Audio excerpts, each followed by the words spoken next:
Okay, so we're on chapter 7, transition of a group stage. The first couple slides here are your learning objectives. Stay in guidance with K-CREP. And so it starts on the introduction page, which is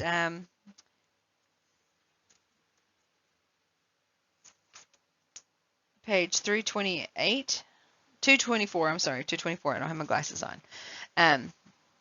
Okay, and so when you think about forming a group and you went through all the process of screening, you've got people talking and interacting with each other, and then it kind of still is like a first date. It's still really everybody's being really nice.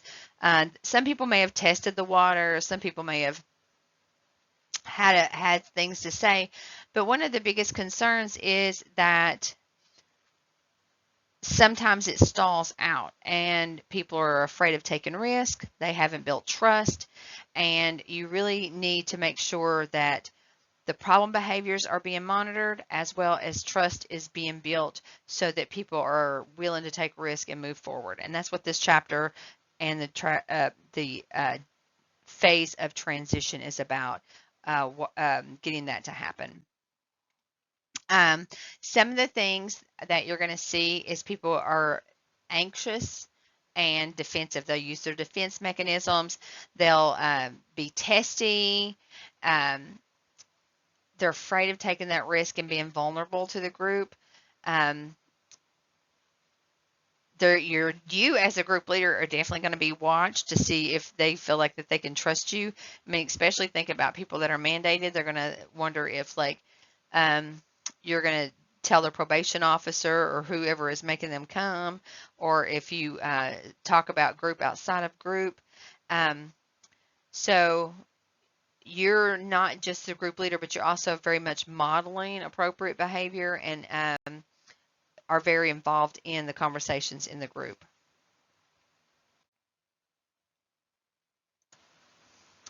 So one of the things that you can look for when you are trying to gauge if the group is showing that they are trusting each other or trusting you is their compliance with rules. Like, are they in and out?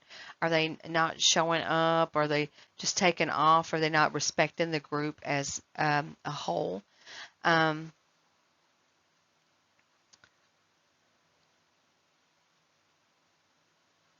Their fears are being shown through defense mechanisms. They will not do any kind of real work that goes below a surface level. They'll say, like, I'm fine, I got it. No, I don't need any help, no problem.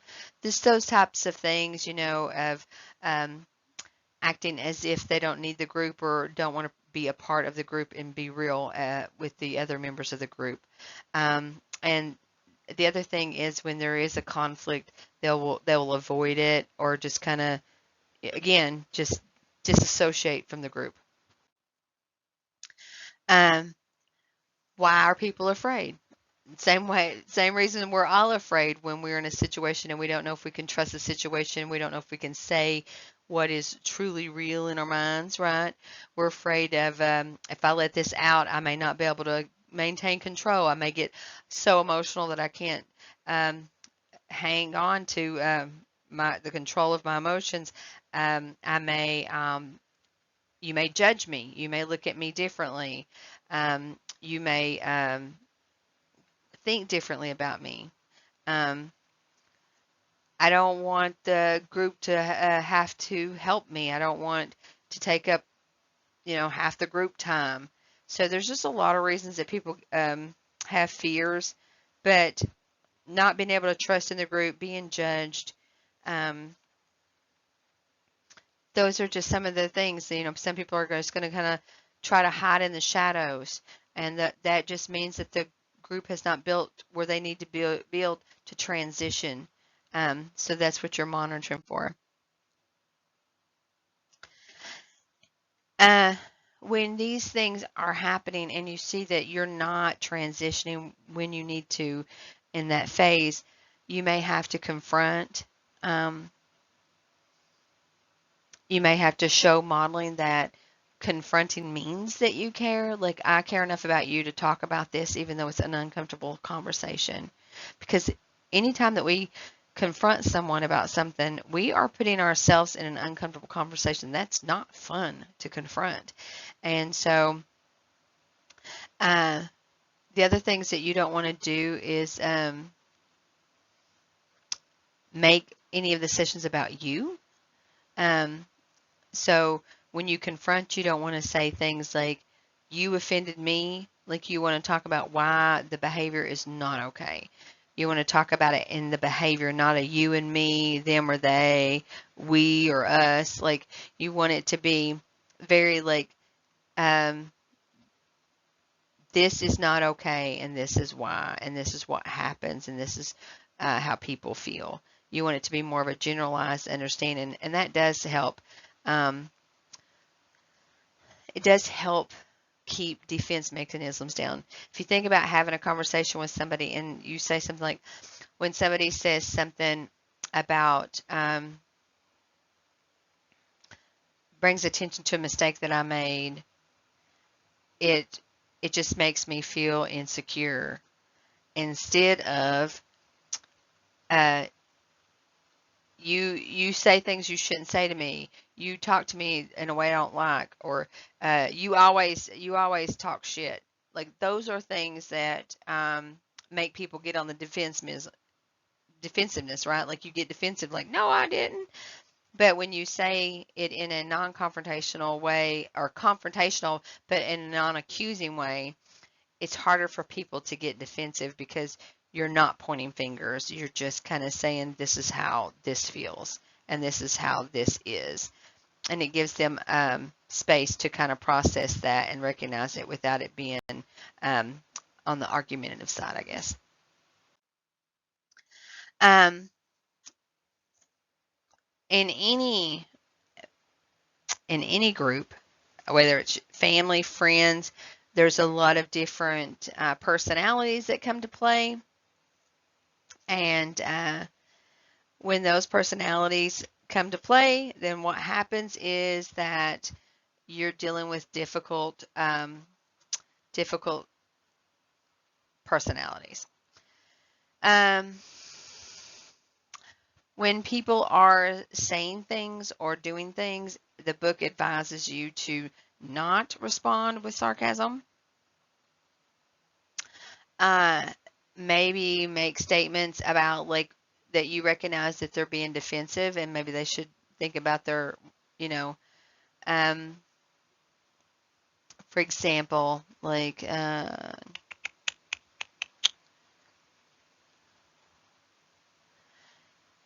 every time Sarah talks about her parenting, you always make, there's always little comments made. I wonder if talking about parenting in some reason makes you uncomfortable and that your defense is acting up. Like, bring it to the light.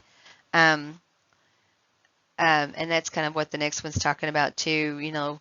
What do you see? What are your thoughts? You can state those things in an observative way, and not in a way that makes people feel accused, but more of insight, that you see them, that you really see them. Uh,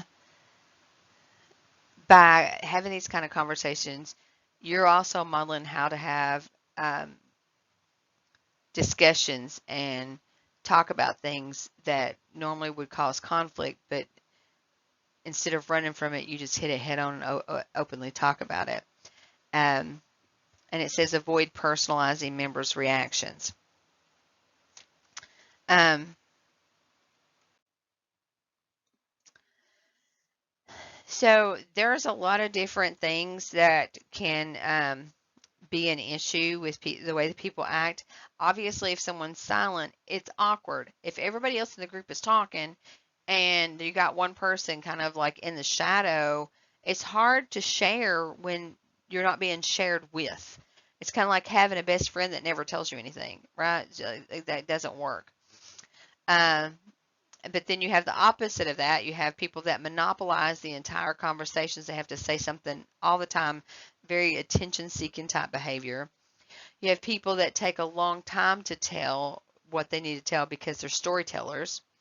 You have people that question everything, or always telling other people what they need to do, or people that are always asking for advice because they're dependent on other people. Uh, People that are offering fake support, like, oh, that's okay, it's okay. People that get hostile, um, acting as if that would never happen to them. Just all these different things that can cause problems uh, and make other people in the group feel like they can't share or trust the group, or that they're being judged. So what do we do, right? What do we do when we have these types of defenses in our group? On page 255, it really goes into a lot of dialogue, and you should take a look at this because this is good whether you're in a group or an individual session when you see these defensive things of like, I've had those clients that just everything you ask, like, I don't know, I don't know. And so it really gives you some really good ideas when people say something like, I don't know what to do, or I just don't know, or I don't know what to say. Um, and so there's all these examples of like statements that you're going to hear with these defenses of avoidance or um, being upset or embarrassed or fears are coming out. And it gives you like a leader example of what to say back. So this is definitely worth reviewing. It's from 255 to 257. So make sure you take a look at that in your textbook. And it's just showing you how different interventions can kind of like come back at comments to be more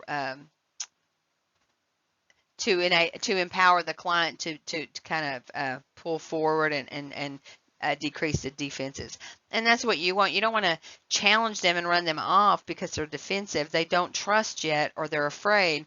So you want to give them encouragement that allows them to move forward. And learning Socratic and open-ended questions and inviting them into the conversations are really good ways to help restore some trust or build some trust and restore their faith in this group can be helpful. Um, when you are dealing with someone that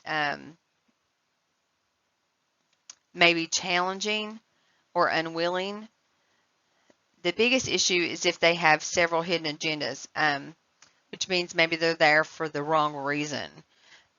You have to address it. You have to bring up what you see. You have to just keep at it, and you do not indulge. Like you don't just like, well, I'm going to let it go and see what happens. You have to address it. You just have to, because that person can hurt the group. You should be familiar with the term transference and countertransference. So transference is that transference up on to like the group leader, where they look at that person a specific way because it reminds them of someone else. So they may like them, they may hate them, they may love them, but there's a transference of some emotion from someone else in their life toward the leader. When you reverse that and the leader is seeing someone that reminds them of something and maybe they don't want to address something, or they find that they're not being as maybe treating that person differently or letting them slide with stuff because they remind them of stuff, then that's when we have countertransference toward a client.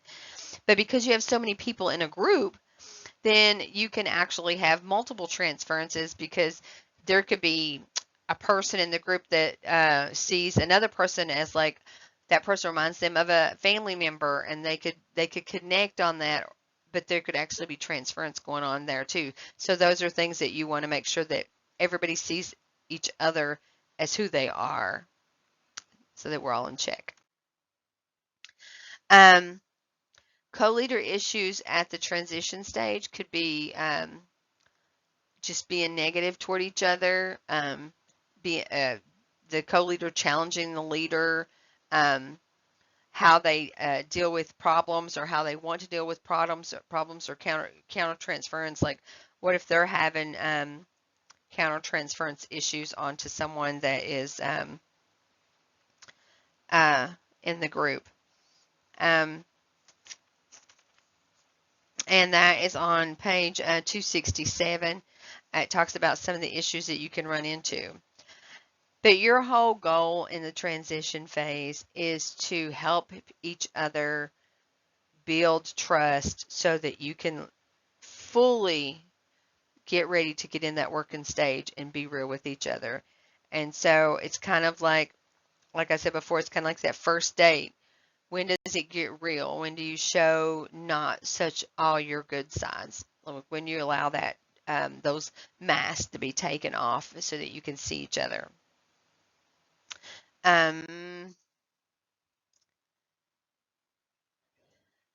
Member functions.